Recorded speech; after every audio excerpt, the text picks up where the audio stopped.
اللهم صل على محمد وآل محمد اللهم صل على محمد وآل محمد اللهم صل على محمد وآل محمد اللهم صل. Au nom de Dieu, le très clément, le tout miséricordieux, paix et bénédiction de Dieu sur le sceau des prophètes Mohammed et sur sa noble famille. Chers frères et sœurs en Dieu, bonsoir. Aujourd'hui, nous abordons notre thème, la prophétie, et cette fois avec la science et les miracles des prophètes. Comme vous le savez, la science est le fruit de la connaissance du divin, et cette connaissance qui illumine les mondes jusqu'à la fin des temps est transmise à l'origine par les prophètes. Mais la question est de savoir comment cette science est transmise aux prophètes par le tout miséricordieux, le très miséricordieux Allah.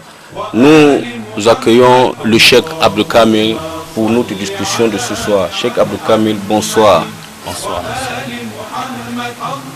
Chers téléspectateurs, nous profitons également pour vous remercier beaucoup pour vos nombreux écrits et vos contributions, suggestions, critiques et félicitations que nous avons reçues sur nos pages Facebook et sur nos numéros WhatsApp. Et nous vous confirmons que nous avons pris en compte toutes vos préoccupations et nous vous annonçons que désormais nos discussions seront les résultats de vos suggestions. Cheikh Abdel Kamil, sans plus tarder, lorsqu'on parle de savoir, quels sont les différents moyens d'acquisition du savoir? Alhamdulillahi Rabbil Alamin wa salatu wa salamu ala khayr khalqillah Sayyidina wa nabiyyina Muhammadin wa ala ahlihi at-tayyibin at-tahirin. Allahumma salli ala Muhammad. Premièrement, avant de répondre à votre question, j'aimerais souhaiter la bonne fête à la communauté chrétienne, que la fête de Pâques qu'ils vont fêter demain qui est dimanche. Et ainsi, en même temps, les musulmans qui ont perdu une grande personne dans le monde musulman qui est Bani, la martyre ou le martyr Bani. Également, je fais les condoléances à tout le monde musulman pour Bani. Votre question sur comment les prophètes ou comment même l'accusation les différents moyens d'acquisition du savoir. Des savoirs. Merci. En réalité, Monsieur Ali, brièvement, on peut dire qu'il y a trois moyens pour l'acquisition de savoir.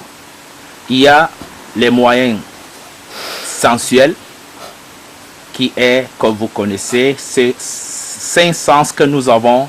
C'est un moyen que Dieu nous a donné pour acquérir des savoirs. Et là, chaque être humain, pour aller plus, même les animaux, utilisent ce moyen pour acquérir des savoirs.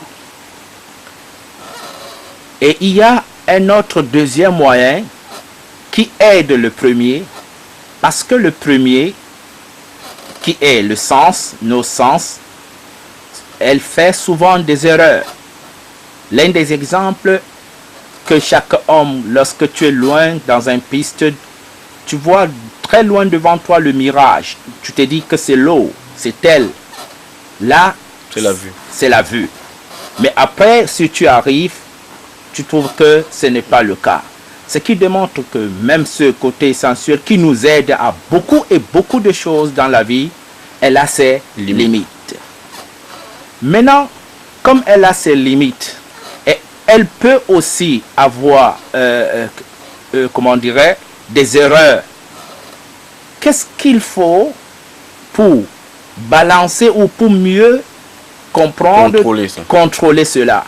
Là, Dieu ne nous a pas seulement laissé avec ce sens, il nous a donné l'autre deuxième voie d'acquisition, d'avoir la connaissance, qui est la raison. La raison, la conscience. C'est-à-dire l'erreur où nos sens feront, la raison est là pour la gérer et pour la guider. C'est ce que l'un des compagnons de Imam Sadiq, qu'on appelle Hisham, expliquait à l'un de ses amis que Dieu nous a donné cette raison, pas pour quelque chose. L'un de ceux-là, c'est que ce sens que nous avons, que Allah nous a donné, il nous a doté de cela. Mais avec la raison, ça nous guide maintenant à mettre les choses en place, à mettre les choses, chaque chose à sa place. Regarde par exemple, lorsque on te mélange le sel, le sucre et le piment à même moment, et qu'on te donne, tu mets dans ta bouche. Directement, tu sens trois choses différentes. Avec quoi tu distingues qu'il y a tel, il y a tel, il y a tel, et que ça, ce n'est pas ça, et ça, ce n'est pas ça. Sans doute, et certainement, ce n'est pas le même sens qui distingue, c'est la raison que Allah t'a donnée, c'est avec ça que tu distingues. Même chose que si on te donne ça différemment. Tu goûtes ça, et après, tu distingues ça, c'est ça, l'autre, c'est pas ça, ainsi. Là, c'est l'un des rôles de la raison que Allah nous a donné. Et tout cela, pourquoi? Si on n'a pas oublié la semaine passée, nous avons parlé du but de la création de l'homme qui est atteindre la perfection. Tout cela, c'est pour nous aider à atteindre la perfection. Maintenant, dans ce cadre, quand tu vois un enfant ou un élève du primaire jusqu'aux études supérieures, tu trouveras qu'il utilise l'un de ces deux ou tous ces deux. Là, on se demande, excusez-moi, là c'est entre parenthèses, ce n'est pas dans notre sujet. Là, on se demande, ceux qui disent que l'étude est haram ou l'étude est telle, où ils ont puisé. Dieu qui t'a donné ceci pour l'acquisition du savoir. Et toutes nos études scientifiques et autres, ça se passe dans ce que je viens de citer. Même parmi les hommes ordinaires, rien que ce voie qui est le côté sensuel et ainsi la raison, les gens se diffèrent, se distinguent. Ce que tu vas comprendre vite, l'autre ne comprend pas vite. Même rien que sur le cours. Par exemple, quand quelqu'un parle d'ici à ici, si pas un peu loin, peut-être moi je n'écoute pas, mais quelqu'un ici à côté de moi peut écouter. Ce qui veut dire que même la puissance de ce côté se diffère selon les gens, les êtres humains. Et le verset coranique dû à ces deux points sont immenses. Mais je prends un de ceux-là. Dieu, dans ce surat qu'on appelle Nahl, il dit dans le verset 118, il dit Allahu akhrajakum min butuni ummahatikum la ta'lamuna shay'a wa ja'ala lakum as-sam'a wal absara wal af'ida la'allakum tashkurun. Regardons le Coran. Directement, il dit Allah le Tout-Puissant qui vous a fait naître de votre mère, du ventre de votre mère, la ta'lamouna shay'an, vous ne savez rien. Étant bébé, vous ne savez rien. Mais waja'ala lakumus sam'a wal basara. Il vous a sam'a wal absar. Il vous a doté de quoi? De lui et ainsi la vue. Et il continue sur le troisième point. Wal af'ida. Af'ida en arabe, c'est le pluriel de fouad. Elle a le sens du cœur, comme elle a le sens également de la raison.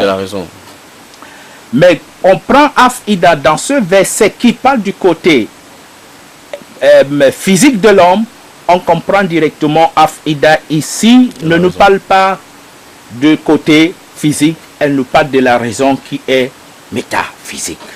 J'espère qu'on se comprend. Donc Allah nous a donné tous ces trois voies, ou je dirais ces deux voies, sensuelles et la raison qui est rationnelle. La'allakum tashkurun. le fin de verset dit, pour que vous soyez reconnaissants envers Allah, des bienfaits d'Allah. Ce qui veut dire, c'est un bienfait que Allah nous a donné et que nous soyons reconnaissants. Maintenant, comment être reconnaissant envers Dieu qui t'a doté de tout ceci? La première des choses est que c'est de mettre cela en pratique, d'utiliser cela positivement. C'est ça qu'on veut parler d'être reconnaissant envers Dieu. Il t'a donné l'œil, il t'a donné le cou, il t'a donné tel, c'est de là utiliser là où il faut les utiliser. Il t'a donné la raison, c'est d'utiliser cette raison là où il faut utiliser la raison. Pourquoi j'utilise le mot là où il faut utiliser? Parce qu'ils ont les terrains, les champs précis. Ce qui est du sens, il y a du connaissance sensuelle.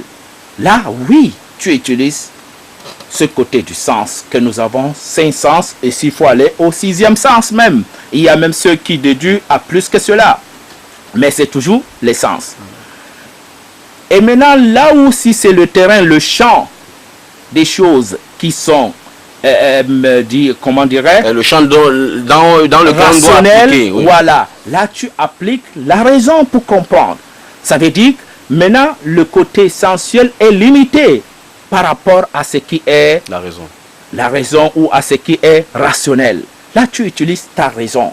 Tout ceci, Dieu t'a donné pour comprendre et connaître vraiment l'enseignement, ce qu'il veut de toi et pour que tu atteignes ta perfection. J'espère qu'on se comprend. Maintenant, les prophètes, en tant qu'êtres, les êtres humains comme nous, ils ont également tous ces deux voies de savoir. Et pour mieux dire, pour eux, est plus active que tout le monde. Les deux voies, vous avez parlé de deux voies. Je parlais de deux voies où nous et les prophètes sont tous liés. Mais maintenant, en tant que prophète, il y a une troisième voie. C'est ça qui distingue, qui diffère les prophètes par rapport à nous. Qui est quoi? Qui est l'inspiration, qui est la révélation. Là, elle est différente. Pourquoi? Tu vois, nous venons de parler de ce côté sensuel qui est très important pour l'homme, jusqu'à ce qu'un savant musulman appelé Ibn Sina, et qu'il est connu de l'autre côté d'Avicenne, qui dit quiconque perd un sens a perdu une connaissance. C'est très bien, c'est dû à cela. Mais regardons ce côté sensuel, nos 5 sens, et la raison que chacun de ces deux côtés ont les limites. Et la vie dans ce monde-ci ne se limite pas que sur le physique et sur le sujet, rationnel. Quand on parle du monde existentiel, elle est plus vaste. Donc les prophètes, dû à la révélation, dû à l'inspiration divine, ils ont une autre voie, plus vaste, plus complexe, oui, qui est la révélation. Et maintenant, on peut se poser finalement qu'est-ce que l'inspiration? Oui, justement, comment ça se passe? Voilà. Cette inspiration ou bien cette révélation? En réalité, l'inspiration, dans un point de vue littéral, c'est-à-dire l'inspiration, c'est une suggestion brusque. C'est pour cela que tu vois dans le cadre littéraire, quelqu'un te dit « j'ai eu l'inspiration à tel ». Mais d'un point de vue métaphysique, c'est une voie où Dieu le Tout-Puissant inspire ses prophètes et les donne des enseignements pour enseigner les hommes sur la terre. Et maintenant, il y a beaucoup de choses qui peuvent, même comme la semaine passée, nous avons un peu expliqué dans ce sujet. Mais Allah le Tout-Puissant, qui est l'absolu, et quand on dit absolu, ça veut tout dire, et que lui qui est invisible, et qu'on ne peut jamais le voir, lui, il enseigne quelqu'un, il donne un enseignement et il envoie à un être humain devenu transmettre aux fidèles ou aux serviteurs d'Allah sur la terre. Cet enseignement, on peut se dire comment ça se passe. Justement. Voilà. En réalité, cet enseignement, ça se passe, il y a plusieurs voies. L'un des voies plus reconnues, c'est par l'intermédiaire d'un ange, qui est l'ange Gabriel. Allah envoie l'ange Gabriel et l'ange Gabriel vient révéler le message d'Allah à un prophète. Et il y a également d'autres voies différentes, hormis que l'ange Gabriel, comme une suggestion qu'Allah fait, il exclut à un prophète et le prophète comprend directement. Soit par le rêve, soit indirect ou direct. Il y a plusieurs voies. Et ce phénomène de l'inspiration, c'est un phénomène qui est vraiment, Monsieur Ali, ce n'est pas facile à comprendre. Pourquoi? Parce que c'est un lien entre le monde manifesté et le monde non manifesté. Nous, en tant que des hommes, et que nous vivons dans ce monde manifesté, avoir d'informations du monde du non manifesté, vraiment, elle est complexe. C'est presque, je peux dire, ce n'est pas seulement que ce n'est pas facile, c'est presque impossible de comprendre tout cela et d'expliquer tout cela. Parce que ça part du monde divin. Pour mieux comprendre cela, on passe souvent par des exemples, mais c'est au-delà de notre entendement, au-delà de notre vie ordinaire. C'est pour cela que certains qui n'arrivent pas à comprendre, ni par le sens, ni par la raison, par exemple, directement, ils refusent même l'existence de ce phénomène, dû à ce qu'ils n'ont pas pu à comprendre. Même comme nous le savons très bien, c'est pas parce qu'on ignore telle chose ou elle n'existe pas. Il y a beaucoup de choses que nous ignorons, mais ils existent. Donc, c'est pas parce qu'on ne peut pas comprendre la nature, c'est ça le mot, la nature de la révélation est difficile ou presque, on peut dire, impossible de comprendre, mais c'est pas ça qui veut dire également qu'il n'y a pas la révélation, car les prophètes nous ont prouvé cela dans les miracles et dans beaucoup de choses. Très bien. Donc, ça veut dire que les prophètes regroupent tous les trois méthodes d'acquisition du savoir. C'est pour cela que Dieu dit toujours dans Sourate Nahl, dans le verset, si je ne me trompe pas, 43, il dit وَمَا أَرْسَلْنَا مِنْ قَبْلِكَ إِلَّا رِجَالًا نُوحِي إِلَيْهِمْ فَاسْأَلُوا أَهْلَ الذِّكْرِ إِن كُنْتُمْ لَا تَعْلَمُونَ. Ce verset, c'est très très bon. Il dit, nous n'avons pas envoyé avant toi, sauf des hommes, c'est-à-dire des hommes comme toi. Nuhi ilayhim, et nous les donnons notre révélation. On les révèle le message. Si vous ne connaissez pas, Dieu dit, fas'alu ahla dhikr. Interrogez les gens des livres, c'est-à-dire ceux qui ont précédé avant le noble prophète, interrogez-les sur ce phénomène qui est la révélation. In kuntum la ta'lamu, tant que si vous ne connaissez pas la réalité, il faut les interroger. Ici, il fait allusion à que les musulmans interrogent qui? Les chrétiens et les juifs, en ce qui concerne la révélation. Certains qui pensent que les prophètes n'ont pas le savoir absolu, ça veut dire qu'ils ne savent pas tout. Il y a certains qui apportent certains faits historiques qui sont, je dirais, peut-être non fondés, qui soutiennent que le saint prophète, le saint prophète Mohammed, notamment, paix et bénédiction de Dieu sur lui et sur sa famille, dans certains cas, dans certains événements, il a eu à avoir à donner des positions où certains compagnons ont apporté des positions contraires et après le prophète a confirmé leur position. Ça veut dire que le prophète ne savait pas. Il n'avait pas la connaissance sur ça. Est-ce que c'est compréhensible? Est-ce que c'est acceptable? Alhamdulillahi Rabbil Alamin, grand merci, M. Ali, sur ce sujet qui est très important à expliquer et à éclaircir. En réalité, si on se repère de ce que nous avons expliqué la semaine passée, et ce qu'on vient de dire dès le début, nous allons comprendre que en aucun jour, que pas seulement notre noble prophète Mohammed, qu'un prophète vit à un temps et que ce où Dieu demande de suivre le prophète, qu'il a un savoir ou il comprend quelque chose dans ces religions ou dans ce monde plus que le prophète. Pour ça, ça n'a jamais été. Peut-être certains peuvent dire, qu'est-ce que vous direz en ce qui concerne le cas de Moïse et Hadr?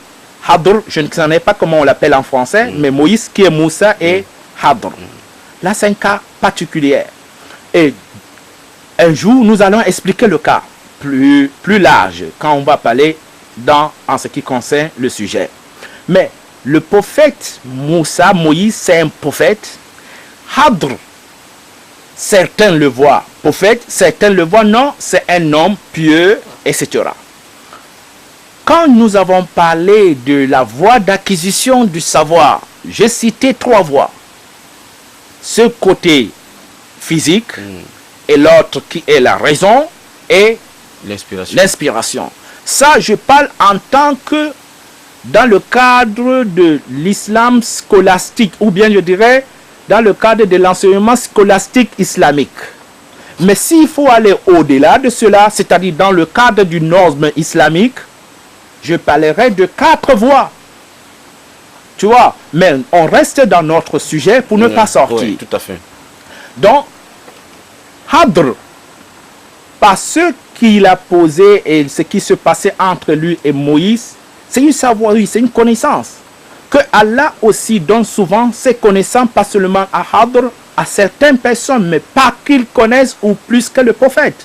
Je te donne le cas de l'un des compagnons de Salomon qui est Suleiman, qu'on appelle Asif, ce qui n'est rien, qui n'est qu'un compagnon de qui?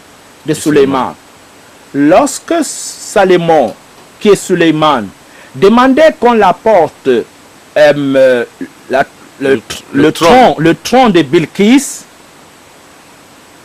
il a demandé à qui premièrement qui n'ont pas pu apporter comme lui veut. Il a demandé aux djinns, qui sont les génies. Et on connaît comment les génies sont vraiment forts, et rapides, ils sont capables à faire tel en un laps de temps. Mais voir un être humain comme toi et moi, lui il suggère au Salomon que je peux t'apporter le tronc de Bilqis avant que tu fasses un clin d'œil. Regarde entre Palestine et Yémen, qu'aujourd'hui il y a le problème au Yémen. Salomon était au Palestine et Bilqis était de l'autre côté du Yémen. Qui prend en un laps de temps avant de faire un clin d'œil, je t'apporterai cela. Ça, c'est le Coran qui nous a relaté. Et pourtant, il n'est pas un prophète. Et pourtant, on ne peut pas dire qu'il était plus puissant que Salomon. Ou plus savant que Salomon. Ou plus savant que Salomon. Ce n'est pas le cas. J'espère qu'on se comprend. Donc, là, on revient sur notre noble prophète. Qui est même le noble prophète, qui est le maître du prophète, qui est le plus aimé de toutes les créatures que Allah a créées, qui a englobé toutes les sciences. Qui englobe toutes les sciences. Impossible que quelqu'un parmi ses compagnons comprenne quelque chose où le prophète n'a pas compris. D'ailleurs, dit cela, c'est à la contradiction totale du verset coranique. Je te donne un exemple de verset. Le verset coranique dit Afaman yahdi ilal haqqi ahakku an yuttaba amman la yahdi illa an yuhda. Ce verset, par rapport à ce que certains disent, est contradictoire. Le verset dit, est-ce que celui-là qui guide à la voie, à la bonne voie, celui qui mérite d'être suivi, ou celui qui ne guide pas, sauf qu'on le guide? On revient sur le verset, sur le commentaire du verset. Quand on parle de celui qui guide, c'est qui? Le verset nous fait allusion à qui? Il nous fait allusion au prophète.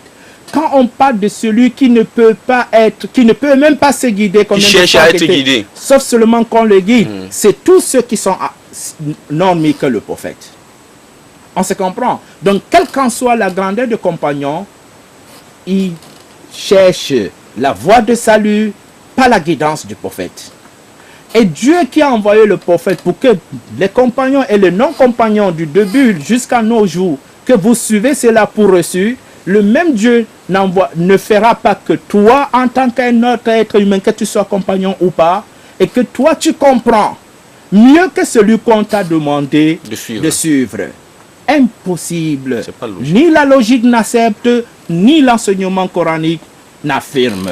Vous avez parlé de la transmission de la révélation à l'intermédiaire de l'ange Djibril, c'est-à-dire l'ange Gabriel. Je voulais savoir, est-ce qu'il y a d'autres anges ou bien il n'y avait que l'ange Djibril qui est comme transmetteur de la révélation? Oui, islamiquement, nous connaissons que en ce qui concerne la révélation, l'ange chargé à cela, c'est l'ange Gabriel.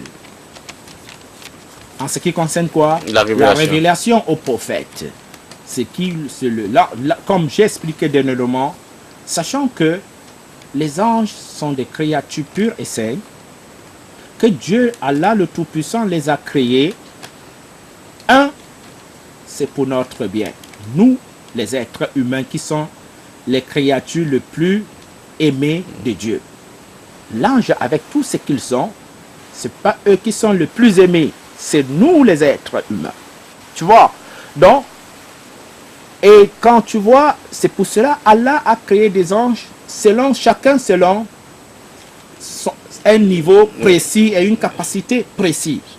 Et son rôle précis. Celui-ci, son rôle, c'est de faire descendre la pluie. Celui-ci, son rôle, c'est de faire tel. Celui-ci, son rôle. Et l'ange Gabriel, son rôle, c'est quoi? C'est que Allah, lorsqu'il veut révéler le message, il envoie par l'intermédiaire de l'ange Gabriel. Nous allons poursuivre la dernière partie de notre discussion, cette fois-ci avec les miracles de prophètes. Est-ce que tous les prophètes ont fait des miracles?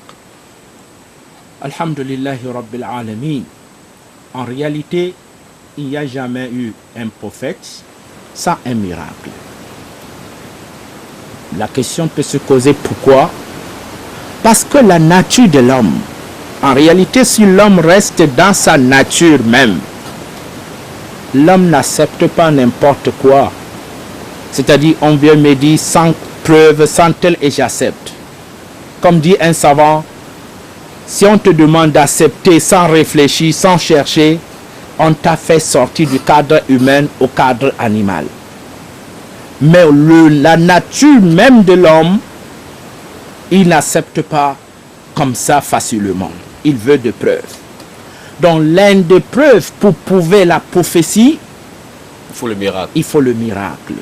Maintenant, pourquoi le miracle pour prouver la prophétie? Si on se comprend bien, lorsque telle personne ou lorsque le monde sont incapables de faire tel acte, ils sont tous des êtres humains, avec tout ce qu'ils ont comme connaissance et autres, toute science qu'ils ont, tous sont incapables de poser l'acte X, sauf une seule personne qui est capable de le faire. Là, on se demande, il y a une différence entre nous et c'est une personne que lui, c'est lui qui le fait.